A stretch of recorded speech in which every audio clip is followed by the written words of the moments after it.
Great ventures வழங்கும் லாபம் கமாடிட்டியில் ஜெயிக்கலாம் வாங்க. இன்றைய நிகழ்ச்சிக்கு நம் அரங்கத்திற்கு வந்திருப்பவர் கிரேட் வெஞ்சர்ஸ் நிறுவனத்தின் தலைவரான திரு ஹரிஹரன் அவர்கள். கமாடிட்டியில் ஜெயிப்பது எப்படி என்பது குறித்து நம்முடைய விளக்கம் அளிக்க இருக்கிறார். நேர்களை நீங்கள் செய்ய வேண்டியவை டிவி ஸ்கிரீனில் பிளாஷ் ஆகிட்டு இந்த நம்பருக்கு டயல் செய்து உங்கள் கேள்விகளை கேட்கலாம். வாங்க நிகழ்ச்சி போகலாம். வணக்கம் சார். வணக்கம். நேற்று மார்க்கெட் நிலவரம் எப்படி இருந்தது சார்? நேற்று தங்கம் மீண்டும் இறங்குச்சு. அதாவது முக்கியமான சப்போர்ட் பிரேக் ஆச்சுன்னு சொன்னீங்க நேற்று முன்தினம். அதே மாதிரி மார்க்கெட் இறங்கி நேற்று மீண்டும் $1279.80 ஒரு $6 இறக்கத்தை கொடுத்திருக்கு. வெள்ளியும் சிறிய அளவு இறக்கத்தை கொடுத்திருக்கு. டாலர் ருப்பி மதிப்பு பெரிய அளவுக்கு மாறுதல் இல்லை. கச்சா எண்ணெய் மீண்டும் சும்மா ஒரு 40 சென்ட் இறங்கி முடிவடைஞ்சிருக்கு. பெரிய வித்தியாசம் இல்லை. ஆனா தங்கமும் வெள்ளியும் நேற்று இறந்ததுக்கு முக்கிய காரணம் என்ன, அமெரிக்காவில் வெளியான மேனுபேக்சரிங் இண்டெக்ஸ் உற்பத்தியோட அளவுகள் நல்லா இருந்திருக்கு அப்படிங்கறதுனால. அது மட்டும் இல்லாமல் இந்த உக்ரைன் ரஷ்யா பிரச்சனையை ஓரளவுக்கு தீர்வு காண்ற மாதிரி வந்துட்டு இருக்கு அப்படிங்கறதுனால, பிரச்சனைகள் குறையுதுங்கிறதுனால டாலர்ல முதலீடு அதிகமாயிட்டு கோல்டு சில்வர் இறங்க ஆரம்பிச்சது. மற்றபடி பேஸ் மெட்டல்ஸ் பெரிய சேஞ்சஸ் எதுவும் கிடையாது. ஒரு கமாடிட்டி இறங்கி ஒரு கமாடிட்டி ஏறி அப்படிதான் முடிஞ்சிருக்கு. ஸோ இட்ஸ் சைட்வே மார்க்கெட்னே சொல்லலாம். ஆனால் இன்னைக்கு பேஸ் மெட்டல்ஸ் ஏறதுக்கு கொஞ்சம் சான்ஸ் இருக்கு. ரீசன் என்ன அப்படின்னா, நேற்று தான் இந்த மேனுபேக்சரிங் இண்டெக்ஸ் அமெரிக்காவில் நல்லா இருந்திருக்குன்னு ஒரு செய்தி வெளியானதுனால அதனை சார்ந்த மற்ற நிறுவனங்கள், மற்ற நாடுகள், அந்த நாடுகள் இருக்கக்கூடிய நிறுவனங்கள்ல எல்லாருமே உற்பத்திகள் கொஞ்சம் அதிகமாகும். அதனால டிமாண்ட் கொஞ்சம் ரைஸ் ஆகலாம்ன்ற எதிர்பார்ப்புல பேஸ் மெட்டல்ஸ் கொஞ்சம் கூறதுக்கான வாய்ப்பு இருக்கு. இன்னைக்கு தொடர்ந்து பேசலாம் சார். திருச்சியிலிருந்து ஒரு நேயர் இருக்காங்க. வணக்கம் Priya. Hello ma'am, good morning. சொல்லுங்க பிரியா, உங்க கேள்வி என்னன்னு கேளுங்கம்மா. நான் சார்ட்டு பேசணும். பேசலாமா sir? Good morning sir. Good morning, சொல்லுங்க சார். நான் திருச்சியிலேருந்து பேசுறேன். நான் கமாடிட்டி பண்ணிட்டு இருக்கேன். ஸோ ப்ராஃபிட்லாம் நல்லா வந்துட்டு இருக்கு. உங்களுடைய கால்ஸை பார்த்தா நான் பண்ணிட்டு இருக்கேன். ப்ராஃபிட் நல்லா வந்துட்டு இருக்கு. ஆனா என்னன்னா, நான் எடுக்கிற ப்ராஃபிட் அது ஒரு நாள் ஸ்டாப் லாஸ் கிட்டானு அப்படியே போயிருக்கு. ஸோ இதுக்கு என்ன பண்ணலாம் சார்? அதாவது இந்த ஒரு நாள் ஸ்டாப் லாஸ் ஹிட்டான போதா நீங்க தொடர்ந்து ஒரு மாதம் பண்ணி பார்க்கணும். அதாவது ஒரு வாரம் நம்ம ஒரு 5 நாள் தொடர்ந்து பண்ணி 6வது நாள் விட்டீங்க அப்படிங்கறதுனால நீங்க ஸ்டாப் லாஸ் மெயின்டைன் பண்றதை விட்டுறக்கூடாது. குறைஞ்சது அந்த ஒரு மாதம் முழுக்க ஏப்ரல் 1னா ஏப்ரல் 1ல இருந்து ஏப்ரல் 30 வரைக்கும் வரக்கூடிய எல்லா லெவல்ஸுக்குமே நீங்க ட்ரேட் பண்ணி பாத்தீங்கன்னா கண்டிப்பாக மாத இறுதியில நீங்க வார இறுதி இந்த மாதிரி ஒரு 10 நாளுக்குள்ள நீங்க பாத்தீங்கன்னா லாஸ் அக்கர் ஆகலாம். பட் அடுத்து வரக்கூடிய 20 நாட்கள் உங்களுக்கு கண்டினியூவா லாபத்தையும் கொடுக்கலாம். அதனால என்ன சொல்லுவேன், மொத்தமா எடுத்து பாருங்க. 2 நாள் நீங்க க்ரூட்ல பண்ணிட்டு 2 நாள் நீங்க காப்பர்ல பண்ணி 2 நாள் கோல்ட்ல பண்ணீங்கன்னா எடுபடாது. ஏன்னா ஒவ்வொரு கமாடிட்டிக்கு ஒவ்வொரு ஸ்டாப் லாஸ் கொஞ்சம் அதிகமா இருக்கலாம். ஒரு கமாடிட்டி கம்பேர் பண்ணி அடுத்த கமாடிட்டிக்கு போகும்போது. ஸோ அப்படி ஆகும்போது நிறைய லாஸ் ஆகிறதுக்கு சான்ஸ் இருக்கும். அந்த மாதிரி சூஸ் பண்ணிட்டு போனேன். பட் வேற நான் என்ன சொல்லுவேன்னா, 2 கமாடிட்டி எடுத்துக்கோங்க. அந்த 2 கமாடிட்டிக்கு மாதம் முழுக்க நீங்க கிரேட் வெஞ்சர்ஸ் லெவல்ஸே கூட நீங்க வேணா யூஸ் பண்ணி பாருங்க. நீங்க கிரேட் வெஞ்சர்ஸ் கிளைண்டா இல்லையான்னு தெரியல. இருந்தாலும் நீங்க கிரேட் வெஞ்சர்ஸ்ல அங்க திருச்சியில நேரடி அலுவலகம், மண்டல அலுவலகமே இருக்கு. தாராளமா போலாம். அது கெஸ்ட் ஹவுஸ், ஐ மீன் ஜிஹெச் ஆப்போசிட்ல தான் இருக்கு. ஜிஹெச் ஆப்போசிட்ல கண்டோன்மெண்ட் ரோட்ல இருக்கு. பெரிய ஆபீஸ் தான். அங்க போனீங்கன்னா அங்கேயே எல்லாமே சொல்லி கொடுப்பாங்க. அளவுகள் அங்க நீங்க தெரிஞ்சுக்கிட்டு அங்கேயே கூட நீங்க ட்ரேடிங் பண்ணலாம். நன்றி. மேலும் பேசலாம் சார். மேட்டுப்பாளையத்துல இருந்து ஒரு நேர்ல இருக்காங்க. வணக்கம் லோகநாதன். வணக்கங்க. சொல்லுங்க. ஹலோ சொல்லுங்க. Hello sir. சார் நேற்று நீங்க காலையில கோல்டுக்கு சில்வருக்கு டார்கெட் கொடுத்தீங்க. காலையில 749 கீழே செல்லுன்ட்டு கரெக்டாக நீங்க சொன்ன டார்கெட் 550 சொன்னீங்க. கரெக்டா நேற்று வந்துச்சு. ஹலோ சொல்லுங்க. மேலும் சொல்லுங்க. அதான் சார் 550 கரெக்டாக டார்கெட் அச்சீவ் ஆச்சு. இன்னைக்கு அதே மாதிரி லெவல்ஸ் கொடுக்க முடியுமா சார்? எந்த கமாடிட்டிக்கு வேணும்? ஹலோ, எந்த கமாடிட்டிக்கு வேணும்னு கேக்குறாரு.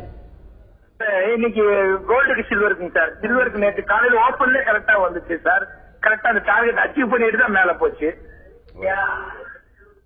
சில்வர் கோல்டு எடுத்துக்கோங்க. கோல்டு 27,912 முடிவடைஞ்சிருக்கு. இன்னைக்கு 28,034க்கு மேல போச்சுன்னா பை பண்ணுங்க. முதல் டார்கெட் 28,086, ஒரு $50 லாபம் தான் இருக்கு. அதே செல் சைட்ல எடுத்தீங்கன்னா 27,894 செல்லிங் போனீங்கன்னா முதல் டார்கெட் 27,807 இருக்கு. இருந்தாலும் நீங்க ஒரு 820, 825 வெளியாகிறது நல்லது. நன்றி. தொடர்ந்து பேசலாம் சார். அடுத்ததாக கோவிலிருந்து ஒரு நேர்ல இருக்காங்க. வணக்கம் மணிகண்டன். வணக்கங்க. குரு கிட்ட பேசுங்க சார். வணக்கங்க சார். வணக்கம் சார். அதாவது நேற்று சார் ஒரு இது பேசுறீங்க சார். அதாவதுங்க, நம்ம தமிழ்நாட்டு கமாடிட்டி ட்ரேடர் சார்பில் ஒரு அன்பான வேண்டுகோள். அதாவது நீங்க தமிழ்நாட்டுக்கு வந்ததுக்கு அப்புறம் தான் கமாடிட்டி பத்தி நாங்க நல்லா தெரிஞ்சுக்கிட்டோம். இதுல போய் ஷேர் மார்க்கெட்டுக்கு கொஞ்சம் கொண்டு வந்தீங்கன்னா எங்களுக்கு எல்லாம் கொஞ்சம் கஷ்டமா இருக்கும் சார். எக்ஸ்க்ளூசிவா கமாடிட்டி இருக்கும்போது அதான் நல்லா இருக்குங்க. ஏன்னா நார்த் இந்தியன்ஸ் தான் சம்பாதிப்பாங்க ஷேர் மார்க்கெட்ல, நம்ம எல்லாம் போய் ஒண்ணும் செய்ய முடியாது. அதனால தயவு செய்து கொஞ்சம் ஒரு ரிக்வஸ்டா கேட்டுக்கிறோம், தயவு செய்து மாத்திராதுங்க. சரி சரி சரி மணிகண்டன், ரொம்ப சந்தோஷம் உங்க கருத்துக்கு. ஆனா நார்த் இந்தியன்ஸ் பங்கு சந்தையில சம்பாதிப்பானா நம்ம சம்பாதிக்க முடியாதா? கண்டிப்பா நான் அந்த சகோதரர் சம்பாதிக்கும் போது நம்மளும் இதே மட்டும் பிறந்திருக்கோம். கண்டிப்பா சம்பாதிக்கலாம். நான் கமாடிட்டியை தான் மேஜரா போக்கஸ் பண்றேன். இன்னும் ஒரு 2 மாதத்துல கரன்சி எடுத்து 2 மாதமோ இல்ல 1.5 மாதம் எலெக்ஷன் முடிஞ்சு கரன்சி லான்ச் பண்ண போறேன். சோ அதன் அடுத்து ஈக்விட்டிஸ் ஸ்டாக்ஸ்ல ட்ரேட் பண்ணணும்னு நினைக்கிறவங்க மட்டும் அதை யூஸ் பண்ணிக்கலாமே தவிர பெருசா ப்ரமோட் பண்ணி ஸ்டாக்ஸ் வாங்கலாம் நான் கூப்பிட போறது கிடையாது. இட் இஸ் ஜஸ்ட் இருக்க போர்ட்ஃபோலியோ ஒன்னு ஆட் பண்ணிக்க தான் போறேன். சர்வீஸ் மட்டும் தான் எல்லாமே செட்டப்ஸ் ஃபுல்லா இருக்கு. அத்தனை பிரான்ச் மண்டல அவ்வளவுக்குள்ள இருக்கு. இதுல ஒரு 10% மக்கள் பங்குச்சந்தையும் எங்களுக்கு கொடுங்கன்னு கேட்கறதுனால அவங்களுக்காக மட்டும்தான் அதை எடுத்து வர போறேனே தவிர பங்குச்சந்தையை பெருசா எக்ஸ்பேண்ட் பண்ணி அதுல பெரிய அளவுக்கு கம்பெனி நாங்களோ இல்ல பெரிய அளவுல லாபம் பார்க்கிற மார்க்கெட் கிடையாது. ஏன்னா அது ஆல்ரெடி முடிஞ்சிச்சு. பங்குச்சந்தையில ஒரு நிறுவனம் நல்லா ட்ரேடிங் பண்ணிட்டு இருக்கு அப்படின்னு இன்னைக்கு எடுத்தோம்னா எவ்வளவு டர்ன் ஓவர் பண்றாங்க ஒரு நாளைக்குன்னு பார்த்தா 100 கோடி தொடுறதே பெரிய விஷயம். 100 கோடி தொட்டா அந்த நிறுவனம் பெரிய நிறுவனம் அப்படிங்கிறாங்க பங்குச்சந்தையில. வேற நீங்க இங்க கிரேட் வெஞ்சர்ஸ் எடுத்தீங்கன்னா ஒரு நாளைக்கு 400 கோடி தாண்டுது. 400 கோடி தாண்டும் போது இதை விட்டுட்டு அதுக்கு போறது அதெல்லாம் இது 10 வருடமா பார்த்த தொழில். இதுதான் மேஜர் 95% இதுலதான் இருக்கும்.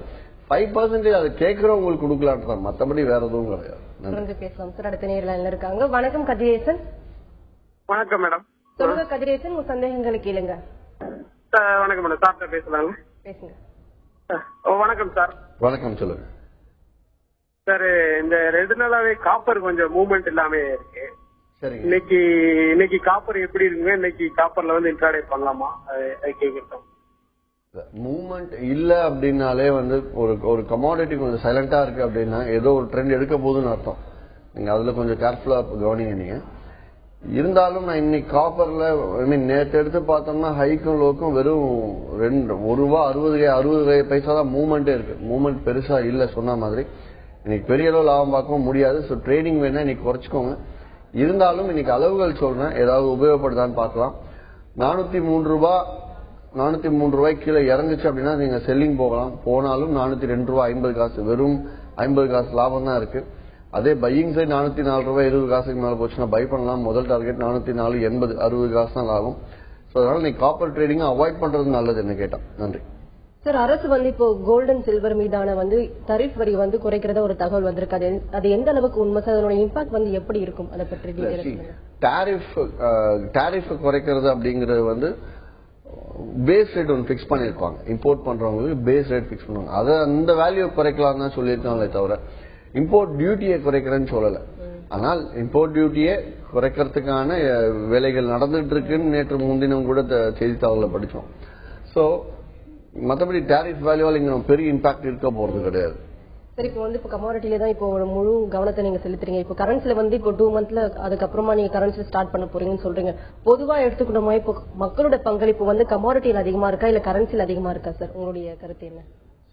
அதாவது வளர்ந்த நாடுகள் டெவலப்டு நேஷன்ஸ் எது எடுத்துக்கிட்டீங்கனாலும் ஃபர்ஸ்ட் கமாடிட்டி மார்க்கெட் தான் இருக்கும். அப்புறம் தான் ஸ்டாக் மார்க்கெட்டே வரும். அதுக்கப்புறம் தான் ஃபாரெக்ஸ் மற்ற நாடுகள்ல வரும். Whereas நீங்க இந்தியா எடுத்தா இட்ஸ் a டெவலப்பிங் நேஷன், வளர்ந்து வரும் நாடு அப்படின்னவே வளர்ந்து வரும் கமாடிட்டி மார்க்கெட் இயற்கையாவே இருக்கும். சோ அதனால வளர்ந்து வரும் கமாடிட்டி மார்க்கெட் வந்துட்டு இருக்கிறாங்க. கமாடிட்டியில ஒரு நாளைக்கு 1 லட்சம் கோடி டர்ன் ஓவர் சென்ற வருடம் தொடர்ந்து 5 மாதங்கள் கண்டினியூ வந்துட்டு இருந்தது. இந்த சிடிடி போட்டதுனால அப்படியே பாதியாகி 50,000 கோடி பக்கம் வந்திருக்கு. வேற ஒன்றும் கிடையாது. மறுபடியும் இந்த சிடிடியை விலக்க போறதாக பேச்செல்லாம் நடந்துட்டு இருக்கு. சோ இன்னைக்கு எடுத்து பார்த்தோம்னா கமாடிட்டி மார்க்கெட்ல ஆகக்கூடிய டர்ன் ஓவர் தான் அதிகம். ஸ்டாக் மார்க்கெட்ல பாத்தீங்கன்னா டெலிவரி தான் எடுத்துப்பாங்க நிறைய. பட் டர்ன் ஓவர்ஸ் வால்யூம்ஸ் அந்த அளவுக்கு பெருசா ஆகாது. பிளஸ் கமாடிட்டிஸ்ல உங்களுக்கு டர்ன் ஓவர் நிறைய இருக்கும். அதுக்கு கமாடிட்டி ஃபர்ஸ்ட் வரும், ஸ்டாக் செகண்ட் வரும், கரன்சி 3ஆவதா வருது.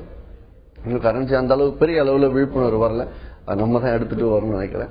அது பொறுத்து இருந்து எலெக்ஷன் முடிஞ்சு பண்ணலாம்னு வெயிட் பண்ணிட்டு இருக்கேன். அடுத்த நேரில் இருக்காங்க. வணக்கம் ரவி. வணக்கம் சார். சொல்லுங்க ரவி, உங்க கேள்வி என்னன்னு கேளுங்க.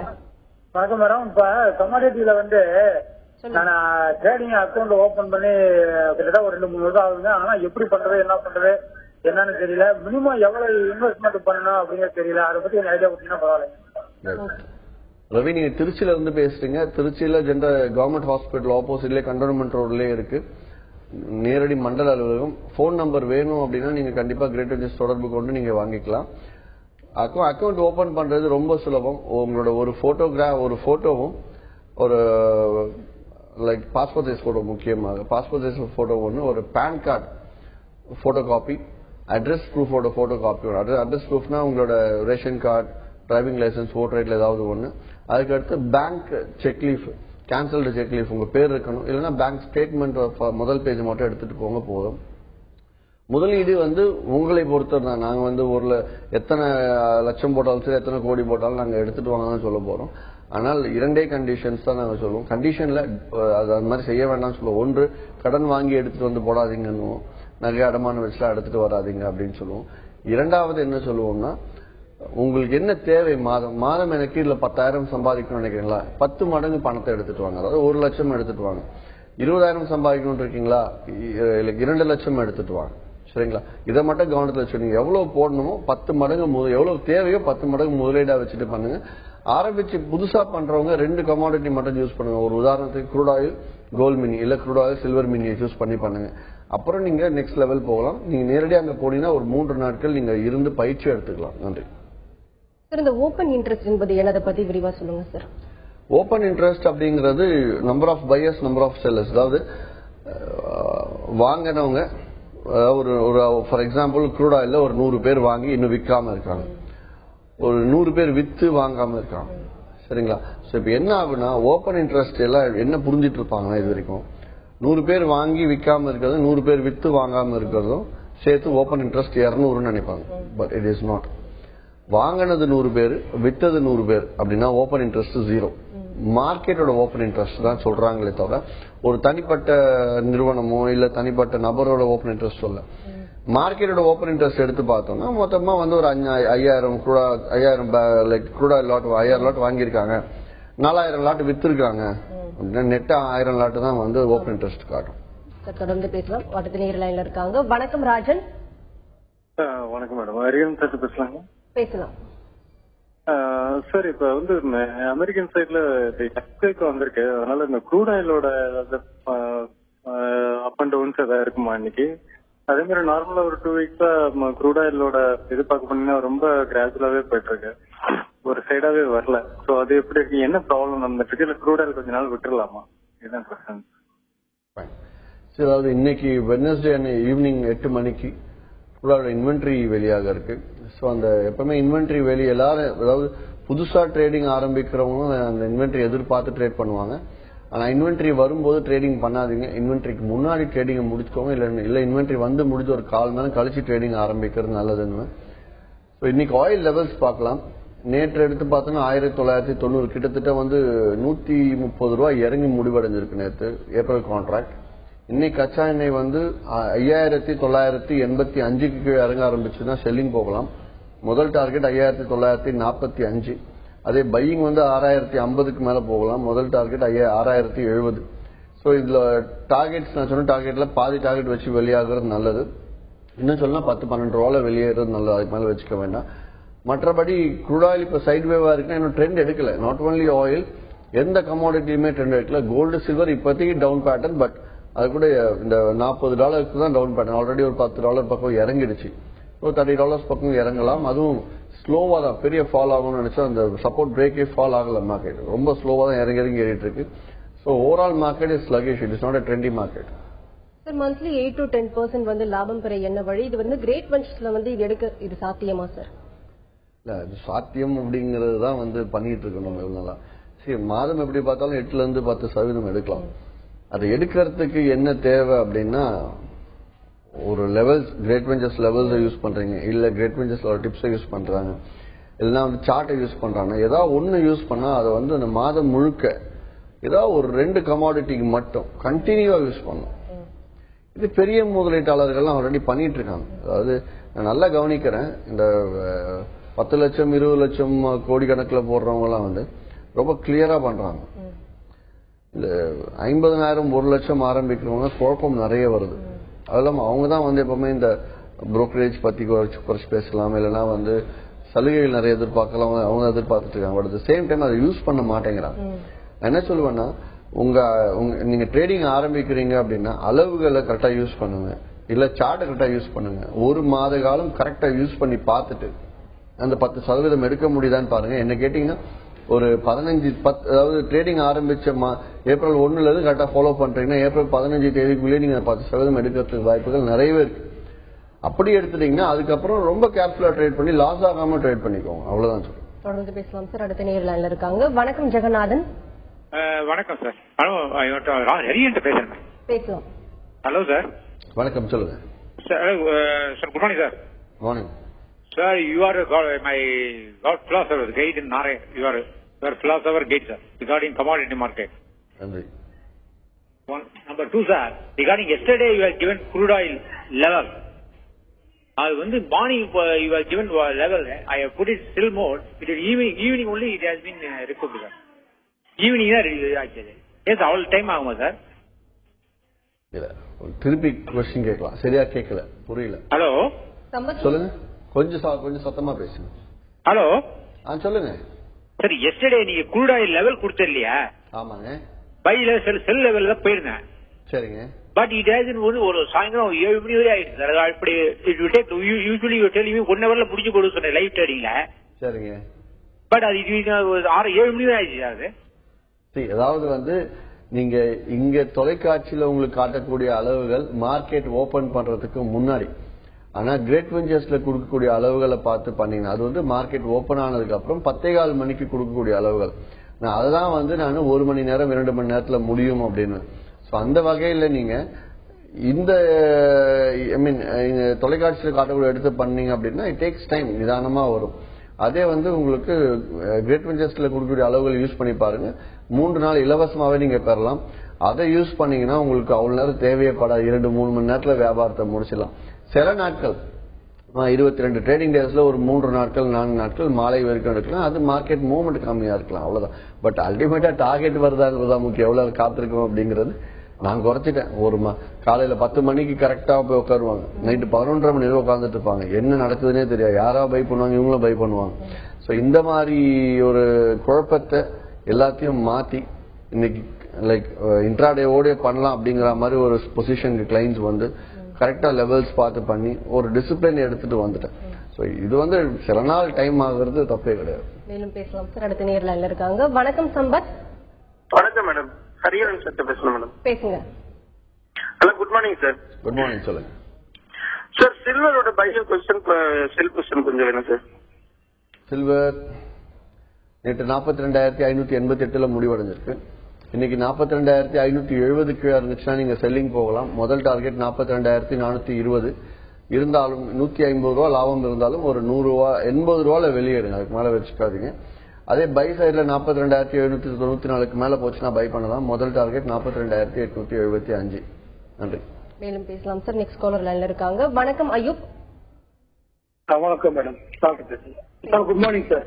குட் மார்னிங், சொல்லுங்க சார். இப்போ நானே கேக்குறேன்னா, ஹலோ சொல்லுங்க சார். இப்போ நீங்க தர லெவல்ஸ் சார்ட் மட்டும் பார்த்து பண்ணா ஒழுங்கா பேக் பண்ணலாம் சொல்றீங்க. பட் நாங்க அதை மட்டும் ஃபாலோ பண்ணிட்டே இருந்தோம்னா ஒரு 5 தான் ஆயிடும். நாங்க எது கத்துக்க முடியும்? நாங்களே கத்துக்க என்ன வழி? செகண்ட், ஸ்டாப் லாஸ் இருக்கு பாத்தீங்களா? அதே மாதிரி ஸ்டாப் லாஸ் வச்சு கேஸ் பண்ணும்போது ஸ்டாப் லாஸ் வந்து ட்ரிகர் ஆயிடுது. ஸோ அது ட்ரிகர் ஆயிடுது, ட்ரிகர் ஆச்சு மேலே வந்துருது. அப்போ எனக்கு லாஸ் பண்ணேன். நான் மேக்ஸிமம் ஸ்டாப் லாஸ் இல்லாம ட்ரேட் பண்ணேன். ஸ்டாப் லாஸ் வச்சு எந்த ட்ரேட் பண்ணா கூட அது ஸ்டாப் ட்ரிகர் ஆயிடுது. அப்புறம் லாஸ் பண்ண ஆகுது.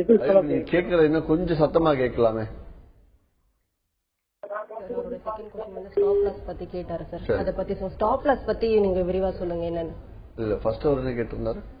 லெவல்ஸ் பத்தி கேட்டாரு. சில்வர் அண்ட் அலுமினியம் பத்தி கேட்டுட்டு இருந்தாரு சார். ரைட். அதாவது லெவல்ஸ் பார்த்து நீங்க பண்ணும்போது ஸ்டாப் லாஸ் கண்டிப்பா நீங்க மெயின்டைன் பண்ணி தான் ஆகணும். அதுல ஒவ்வொரு கமாடிட்டிக்கு ஒவ்வொரு விதத்துல பண்ணணும். கோல்டு எடுத்துட்டீங்கன்னா ஒரு 60 ரூபா 50ல இருந்து 60 ரூபா வெளியேறணும். வெள்ளி 80 ரூபால வெளியாகணும். ஃபர்ஸ்ட் டார்கெட் உங்களுக்கு 100 ரூபா கூட இருக்கும். ஆனா வெயிட் பண்ணாதீங்க. 80 ரூபால வெளியாகுங்க. க்ரூட் ஆயில் கரெக்டா வந்து 8 ரூபால வெளியாகுங்க. காப்பர் ஒரு 80 பைசா. கேஸ் ₹1 லெவல்ஸ் பார்த்து பண்றவங்களுக்காக சொல்லிட்டு இருக்கேன். கிரேட் வெஞ்சர்ஸ்ல வந்து அளவுகள் வாங்கி அளவுகளை பார்த்து ட்ரேட் பண்றவங்களுக்காக சொல்றேன். லெட் ஜிங்க் அலுமினியம் சரியா 20 பைசால வெளியேடுங்க, அதுக்கு மேல வச்சுட்டு இருக்க வேண்டாம். நிக்கல் ட்ரேடே பண்ண வேண்டாம், இருந்தாலும் விருப்பப்படுறவங்க ₹2 லாபத்துக்கு ட்ரேட் பண்ணலாம். நிக்கல் லெவல்ஸ் பார்த்து பண்றதுனா ரொம்ப நேரம் காத்திருக்கா மாதிரி வரணும், மூவ்மெண்ட்ஸ் ரொம்ப குறைவா இருக்கு. இப்ப அதனை அடுத்து நேச்சுரல் கேஸ் ₹1 வெளியாக நல்லது. சோ இந்த மாதிரி நீங்க இவ்வளவு லாபம் கரெக்டா நீங்க பிளான் பண்ணி பண்ணுங்க. ஸ்டாப் லாஸ் நீங்க ஒரு மாதம்னா அந்த மாதத்துல 22 நாள் உங்களுக்கு ஸ்டாப் லாஸ் இட்டாலும் நீங்க பண்ணி தான் ஆகணும். அவ்வளவு நாள் ஆக போறது இல்ல, ஒரு 100% ஆக. ஒரு உதாரணத்துக்காக சொல்றேன். எதுக்காக சொல்றேன்னா, நீங்க ஒரு நாள் ஸ்டாப் லாஸ் ஹிட் ஆகுதுன்னா அடுத்த நாள் ஹிட் ஆகுதா பரவாயில்ல, மெயின்டைன் பண்ணுங்க. ஏன்னா ஸ்டாப் லாஸ் ஹிட் ஆயிட்டு மார்க்கெட் மறுபடியும் லாபத்துக்கு வரும்போது ஏன் ஸ்டாப் லாஸ் போட்டோம் அப்படிங்கிற மாதிரி உங்களுக்கு ஃபீல் வந்துடும். அது செய்யாதீங்க. அதை நீங்க செய்ய தவறுனீங்க அப்படின்னா, ஸ்டாப் லாஸ் நீங்க கவனிக்கவே இல்லை விட்டுட்டேன் அப்படின்னா மார்க்கெட் என்னைக்கா ஒரு நாள் இறங்கிட்டே போகும். அதுலதான் நிறைய லாஸ் ஆவீங்க. அதனால கரெக்டா ஸ்ட்ரிக்டா மெயின்டைன் பண்ணி பண்ணுங்க ஸ்டாப் லாஸ். தொடர்ந்து பேசலாம் சார். நெக்ஸ்ட் காலர் லைன்ல இருக்காங்க. வணக்கம் ராஜா. வணக்கம் மேடம். சொல்லுங்க ராஜா, உங்க கேள்வி என்னன்னு சத்தமா கேளுங்க. சார் கிட்ட ஒரு டவுட் மட்டும் கேட்குங்க மேடம். கேளுங்க. ஹலோ வணக்கம், சொல்லுங்க. கேட்கலாம் மேடம்? சொல்லுங்க ராஜா, உங்க கேள்வி என்னன்னு கேளுங்க. ஹலோ ராஜா, நீங்க பேசுறது கேக்குது, உங்க கேள்வி என்னன்னு சுருக்கமா கேளுங்க. சார் தொடர்புல இல்ல சார். செய்திகள் தொடர்ந்துதான், இப்ப செய்திகள் அடிப்படையில தான் மார்க்கெட் வந்து போகுதா சார்? நீங்க எப்படி பாக்குறீங்க? இல்ல சரி, நான் மார்க்கெட் டிஃபரெண்டா தான் பார்ப்பேன். செய்தியின் அடிப்படையில மார்க்கெட் போகுதான்னு கேட்டா கிடையாது. மார்க்கெட் ஏறணும் அப்படின்னா அதுக்கேற்ற மாதிரி செய்தி வெளியாகும். அதாவது நிறைய இடத்துல நான் மீட்டிங்ல சொல்லுவேன், இந்த டுமாரோ நெவர் டேஸ்னு ஒரு படம் வரும். அந்த படம் ஆங்கில திரைப்படம் தான். அது என்னன்னு பார்த்தோம்னா, அந்த டுமாரோ அப்படிங்கிற ஒரு பத்திரிகை தாள். அந்த பத்திரிகை தாள் அவங்க வெளியிடுற செய்தி வந்து கண்டிப்பா ஹிட் ஆகணும் அப்படின்னா அதுக்கு என்ன செய்தி விடுறாங்களோ அந்த செய்தியை வந்து உருவாக்குவாங்க. அந்த மாதிரி திடீர்னு வந்து ரஷ்யா வந்து சீனா மேல ஒரு வார்த்தை நாளைக்கு காலையில இருக்குன்னு இன்னைக்கு வெளியாகும். அதுல பார்த்தோம்னா திடீர்னு அன்னைக்கு எல்லா 2 நாடுமே என்ன இது நமக்கு எதுவுமே பண்ணல எப்படி இது ஆகுதுன்னு பார்த்தா, சைனால சப்மரைன் வச்சு சைனாவை ஹிட் பண்ணுவாங்க. யாரு? அந்த டுமாரோன்ற செய்தித்தாள். அது மாதிரி ஒரு விஷயம் நடக்கணும், நான் என்ன சொல்வேன், டெக்னிக்கலாக கச்சா எண்ணெய் ஏறணும் அப்படின்னா அதுக்கு தேவையான பிரச்சனைகள் எங்கேயாவது வளர்ந்துரும். டெக்னிக்கலா கோல்டு ஏறணும் அப்படின்னா அதுக்கு தேவையான பிரச்சனைகள் வளர்ந்துரும். எப்படி வந்து ரூபாயின் மதிப்பு, நான் இன்னும் கரன்சியை பத்தி பேசவே இல்லை, இருந்தாலும் ரூபாயின் மதிப்பு வந்து 59 ரூபா வரும் அப்படின்ட்டு நான் ஒரு 62 ரூபா 63 ரூபா இருந்த போய் சொல்லிட்டேன். ரீசன் என்னன்னா, இட்ஸ் அகைன் டெக்னிக்கல்ஸ். அதாவது டெக்னிக்கலை பேஸ் பண்ணி தான் ட்ரேட் பண்ணணும். ஃபண்டமெண்டல்ஸ் அது தகுந்த மாதிரி வெளியாகும். இன்னைக்கு கச்சா எண்ணெய் டெக்னிக்கலா ஏறணும் அப்படின்னா இன்வென்டரியா தகுந்த மாதிரி இருக்கும். ஸோ அந்த அளவுக்குலாம் சொல்லலாம். ஸோ டெக்னிக்கல்ஸ் பார்த்து பண்றதுனால ஃபண்டமெண்டல்ஸ் தெரிஞ்சுக்கிறது ரொம்ப நல்லது. தொடர்ந்து பேசலாம் சார். நெக்ஸ்ட் காலர் லைன்ல இருக்காங்க. வணக்கம் குரு. வணக்கம் மேடம். சொல்லுங்க குரு, உங்க கேள்வி என்னன்னு சத்தமா கேளுங்க. கமோடிட்டில வந்து இன்வெஸ்ட்மெண்ட் பண்ணா கண்டிப்பா கெயின் பண்ணலாங்களா? கண்டிப்பா கெயின் பண்ணலாமா இல்ல கண்டிப்பா லாஸ் பண்ணலாம். சி, நாட் ஓன்லி கமாடிட்டிஸ், நீங்க கமாடிட்டியோ இல்ல கரன்சியோ இல்ல ஸ்டாக்ஸோ எந்த ஒரு ஆன்லைன் ட்ரேடிங் மட்டும் இல்ல எந்த ஒரு தொழில் எடுத்தாலும் நீங்க கெயின் மட்டும் பண்ணலாமா நீங்க கேட்கவே கூடாது. பேலன்ஸ் ஷீட்ல profit and loss balance sheet தான் சொல்லுவாங்க. Profit balance sheet, loss balance sheet எல்லாம் கிடையாது, எல்லாம் பேலன்ஸ் ஷீட்டே கிடையாது. அதனால லாபம் நஷ்டம் எல்லாமே வந்து எல்லா வியாபாரத்திலும் இருக்குன்னா எந்த அளவுக்கு நம்ம நஷ்டத்தை தவிர்த்து லாபத்தை அதிகரிச்சுக்க போறோம் அப்படிங்கிறது தான் முக்கியம். அந்த மாதிரி நஷ்டத்தை தவிர்த்து லாபத்தை இன்க்ரீஸ் பண்றதுக்காக தான் கிரேட் வெஞ்சர்ஸ்ல இந்த அளவுகள்லாம் கொடுத்து நஷ்டத்தை தவிர்க்கிறதுக்கு ஸ்டாப் லாஸ் லெவல்லாம் கரெக்டா கொடுத்து அதை பார்த்து ட்ரேட் பண்ண சொல்றோம். அதை பார்த்து பண்ணீங்கன்னா நீங்க 8-10% சுலபமா சம்பாதிக்கலாம். நன்றி. Thank you sir. இவ்வளவு நேரமா கமாடிட்டி வாணிபத்தில் இருக்கக்கூடிய பலவிதமான ஏற்றம் இறக்கங்கள் குறித்து நிறைய விஷயங்கள் ஷேர் பண்ணிக்கிட்டீங்க. நன்றி சார். நன்றி. வணக்கம். கிரேட் வெஞ்சர்ஸ் வழங்கும் லாபம் கமாடிட்டியில் ஜெயிக்கலாமாங்க நிகழ்ச்சிக்கு இன்று நம் அரங்கத்திற்கு வந்திருப்பவர் கிரேட் வெஞ்சர்ஸ் நிறுவனத்தின் தலைவரான திரு ஹரிஹரன் அவர்கள். கமாடிட்டியில் ஜெயிப்பது எப்படி என்பது குறித்து அவர்கள் சொன்ன பலவிதமான தகவல்கள் உங்களுக்கு ரொம்பவே பயனுள்ளதாக அமைஞ்சிருக்கும். மீண்டும் சந்திப்போம். வணக்கம்.